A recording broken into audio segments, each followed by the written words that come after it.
You're listening to the Sugarcane podcast, where you get all of crypto's tastiest tidbits. Here's your hosts, Sheldon Trotman and Rudy Dogum. Welcome back to another week of the Sugarcane podcast, where we have your tastiest tidbits.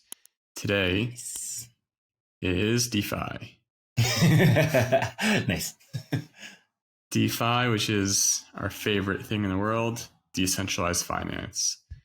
And it is rising in popularity. It is the topic of discussion because people love to have sovereignty over their own finances. It's not that difficult of a concept.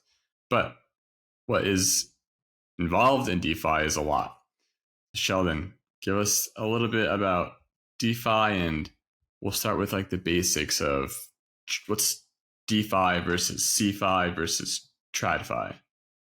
Yeah, so I kind of go back to the first part of the question, like just a general definition.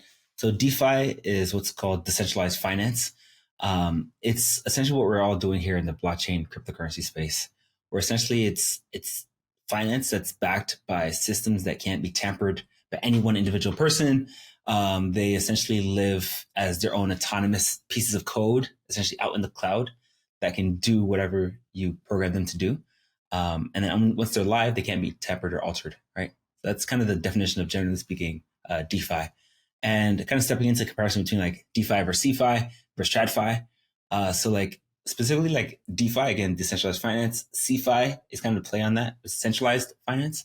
So it's more like the exchanges in the crypto space. So like if you think about Coinbase, Kraken, Binance, these are people who are in the crypto space or organizations in the crypto space that still provide like financial services or financial platforms or allow you to do things with your money in some sense, but they're still an entity at the end of the day. While they interact with the cryptocurrency space and blockchain networks, they still in a sense are still organizations. They're centralized. They're controlled by a central group of people who are providing that service. And then taking a step outside of crypto, you kind of think of like TradFi, right? So traditional finance. These are like the large organizations like the Bank of America, the Wells Fargos, the Robinhood to some degree, who provide traditional financial services that don't have anything to do with blockchain technology, that just provide you to access to your money. They, again, are centralized. They provide services that if a central government doesn't like it, they can actually cut you off from the banking system. So kind of comparison between DeFi, CeFi, and TradFi. How did I do? that makes sense because that's the way I think of it. TradFi does not deal with blockchain at all. Mm-hmm. CeFi is your gateway from TradFi to DeFi, and DeFi is totally just away from any type of centralization that's owning the system. So it's for the you said like what you said like I said like 10,000 words. You said like 10, and it was far more succinct. I mean, I just heard 10 words from you, and I picked them up. That's all. Those are 10 words you picked. I can't keep all those words in my head, Sheldon. It's a lot of words to keep track of. That's right. 10 best sounding ones. Like, all right, that's what I'm gonna stick with. Nailed it. It's the tastiest tidbits, not spoonfuls of information. Bits. Bits, not bites. So for then we always hear like DeFi is the future. That's the future of finance. And it's getting all this attention, but like tell me in more deeper technical content of, what sets it apart from traditional finance. So a lot of the other episodes we're talking about, we talked a lot about smart contracts and how those work, that they're living on a blockchain, and those blockchains have nodes that kind of talk to each other to get something like done or something like to agree on some state of the world. And so in terms of DeFi, you can think of DeFi as like a layer above the smart contracts. They're like a bunch of different smart contracts that talk to each other to do something, right? So a pretty popular example I like to talk about is like if you want to get yield on, let's say, US dollars. So let's say you have $5 and you want to get some like return on that. In the traditional context, TradFi, You basically buy a stock or you buy a bond. But in the crypto context, what you can do is that you can take that $5, send it to a smart contract that can lend the money out on your behalf, right? So you kind of think of it as like this whole like autonomous system that's working on your behalf to get you money and get you yield, right? So the smart contract itself is having other people who want to take that money and do something with it, but they charge some like rate on that, and then you keep that rate. So can you give me a brief overview of what those concepts of like yield farming means for crypto and liquidity mining and like these market makers? What is that? I always see this happening in crypto. You put your money here and they get a return, but sometimes it's too good to be true, and it is, and sometimes it makes sense, but I can't tell the differences. So give me a quick rundown on that. So this harkens back to like 2020. So was kind of colloquially referred to as like DeFi summer. And so this is when like a lot of the big DeFi products first came out, right? And this concept of yield farming came out, where like people were actually trying to get the best return for their money, right? So they're basically jumping from smart contract product to smart contract product to smart contract product, searching for the best like yield and return. And at that time, there was some like crazy rates, like 10,000% APY. And you could automatically tell it's either a Ponzi scheme or a complete scam. Definitely a lot of the craziness that came out then is completely better for good. They washed out. But like this whole concept of like yield farming and liquidity farming just harkens back to that concept of like where you can find the best value for any amount of value you have. And then if for liquidity mining, then so I guess that's more liquid staking. It's a term I've heard. How does that work? Yeah, so we didn't talk about it much in this kind of batch of this first like 15 or 10 or 15 episodes that we did. But liquid staking is this concept of like using your assets. So let's say you have Ether, and Ethereum itself, the Ethereum blockchain, is a proof of stake network. So you basically take your Ethereum or Ether and you stake it to Ethereum to secure the network. And so we talked about it a bit in the proof of stake episode, but the network will pay you a certain amount of return for providing your assets as like security to the network, right? So like right now, for example, the current APYs, roughly speaking, and not financial advice, liquid staking rates somewhere around like 3.5 to 4% return in ETH terms. So like if you put, let's say, one Ether in a staking contract with, let's say, Rocket Pool, for example, you could get back 4% on that. So in a year from now, you'd have 1.04 Ethereum or Ether for the amount you staked. Yeah, and that's pretty wild to think about how at one point the idea of kind of using your money to make more money wasn't really thought about too much. So I want to know more of the history of like how did we start in like Web 1 and how did we get to Web 2, just what we kind of refer to today, and then in the crypto sense it evolved into Web 3. Now we can do all these pretty amazing financial integrations with this digital age of finance. Like how do we get from Web 1 to Web 3? How did that all happen? Yeah, it's really a story of kind of two things. One is like the journey to user control, and then also this concept of decentralization, right? So like in the Web 1 context, this is back when AOL was a thing. And that's what we typically refer to as like the read era. So we're actually just reading information. Like the first concept of being able to, professors can publish papers for whatever research they're doing, and people were just able to consume that. They're able to read that off the internet. It was pretty big because that's the first time in the history, all of human knowledge was able to be aggregated in one place, which is called the internet, right? And then taking a step further towards Web 2, which is like commonly referred to as like the read-write era. So like you actually go from like, now you can read information, you can actually push it back.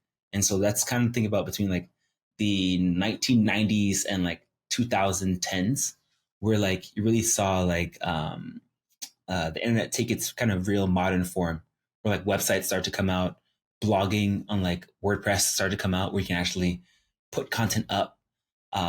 Also social media to some degree also started coming out around like the 2008 timeframe, 2009 timeframe. So you actually now have people who can produce their own content and put it up on the internet for anyone to see. So first was like the read era. You have all of human knowledge. The second was like read write. Now you have human knowledge plus additional content being produced. And then now in this concept of like Web3, we kind of call it the read write own era. So like where you can now take this concept of reading information, you can publish it back, but then you can also own assets or own like digital value.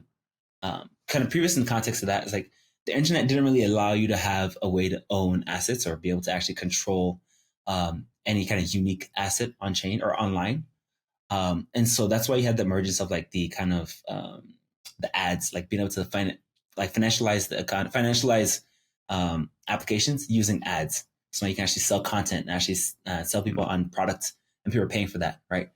And now with this new emergence of this ability to create finance online for anyone to interact with, kind of like a decentralized, kind of distributed financial layer for the internet, you can now have people be able to own digital assets. And you kind of see that early emerging like tokens that came out in 2016, 2017, evolved into like DeFi products, like lending products or staking products. Yeah. In 2021, you saw like NFTs come out, and that was this concept of like owning a unique asset. A lot of scams came out then, but like the reality is that like a lot of the next emergence of like products are going to come from that NFT era. So again, kind of take a summarization, like Web 1, read, Web 2, read, write, and Web 3, read, write, own, and being able to now have the ability to own assets and own like your own money value. That makes sense. Because yeah, in those phases, you might have published something online, but you don't actually own it because the entity that's holding it owns it. And just because you can edit it and download it and you have the legal rights over it doesn't actually mean you own it. And then now today, finally, there's a way to read, write, publish, and like you said, own your work and your assets and whatever you purchase, because now it's under your custody and no one can take that away from you. Yeah. And also gives like more power to like the creators too. Because like if you think about like YouTube, or you think about like bloggers on Twitter, or now X as they call it, they don't really have control over how they monetize their content. And so like in kind of the Web3 context, you can now have someone who can produce high quality videos and charge like whatever amount they want for their content, and assure that their consumers who are consuming it pay directly to them rather than some platform and middleman. That's kind of the interesting and new emergence of this kind of Web3 technology. Yeah, and like so some new technologies are coming out with DeFi too, and I definitely want to know some of like your favorite features of things like smart contract wallets and like externally owned accounts, EOAs. Yeah. What are some of your favorite things that are coming out of this ramp up of DeFi? Back to our wallet episode, we talked about a lot about like wallets and stuff and like how you can control your assets. Previously, in order to control your account, you had to have like a MetaMask in your browser, and that was like tied to that one specific browser or computer, right? But now with like smart contract wallets, you now have this ability to like abstract the person who's signing a transaction to the actual account that's storing the value. So what I mean by that is like now you can actually have these autonomous systems that can work on your behalf, that do things and maybe even get you yield, or they can collect the best content that you like on your behalf and still store and own it in an account that you can then control.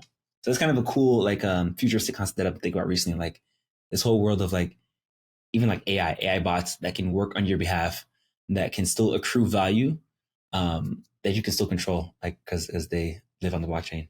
Kind of a cool way to marry the two worlds. Yeah, it's one interesting one. Yeah, what about you? I mean, for me, I love this idea of self-sovereignty so much. It's just like I love the idea of like people being able to own their own assets, and for me, it's always interesting to find ways that people are using this tech to make money, or to either to like just innovate typical ways of sharing a protocol, like staking in Ethereum. Yeah. If it was if the idea was like so centralized where only Rocket Pool or only one company can decide how it's supposed to work, it would limit the creativity involved in how you can stake. And For sure. I think Very that's true. what's like exciting for me is like not limiting the way people can use their money and to get like bonds, yields, CDs, all those traditional stock market investments. They're limited. This is how you buy a stock. It's been established by these entities and protocols. And sometimes when you think about, well, it would have been better if I can do this, or it would have been better if I can trade past 5 p.m. Eastern. It would have been better if I can trade at a different time. Like, I'm free to work on my money however I want to work on it 24/7 without anyone telling me what to do. And sometimes it's just allowing the person to do what they want and educating people as much as they possibly can. Like, maybe it's not safe to invest in like scammy looking projects, or how to stay away from that. Yeah. But in the end, it's like, yeah, it's 24/7 access to what is rightfully earned by you. I actually have a funny story about that. Yeah. A while ago, I was working with a team that was based out of Australia, and so they were paying me for like this work that I was doing, and like it was nuts because like I received like Ether in an address like instant right after the conversation we had. It was kind of mind blowing because like if that were to be regularly the case, they'd have to know my bank account wiring information. It would take like 3 days to get to me. It would cost me a bunch of money to get the money, and like it was just nuts that like it literally instantaneously. I saw it on chain. It happened, and it showed up in my MetaMask account. I was just like, that was when I really like got rug pulled to the fact that like this is nuts. Well, that's the thing too, is because it's funny how we say there's a lot of scams in crypto, but there's scams in the Web2 world too. So in traditional finance, I could have been like, no, finish the work. The money is coming. It'll be there in 3 days. I promise.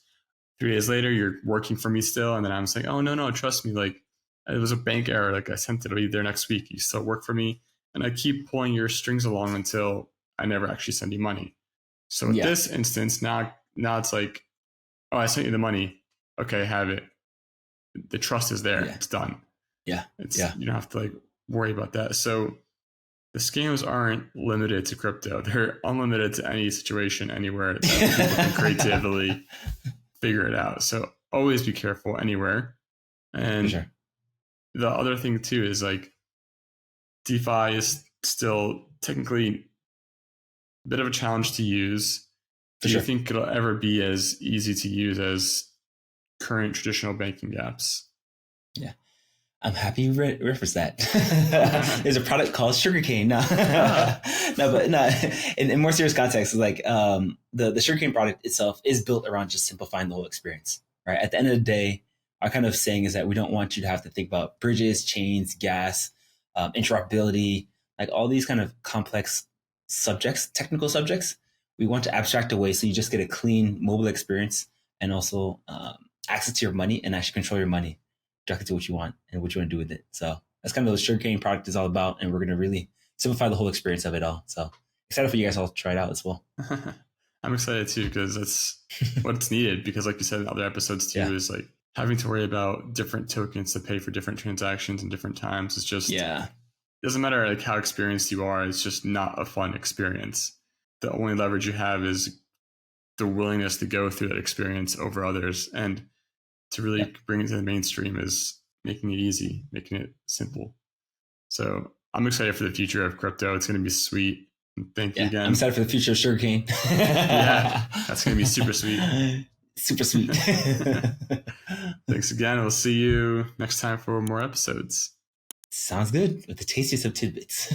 Yes.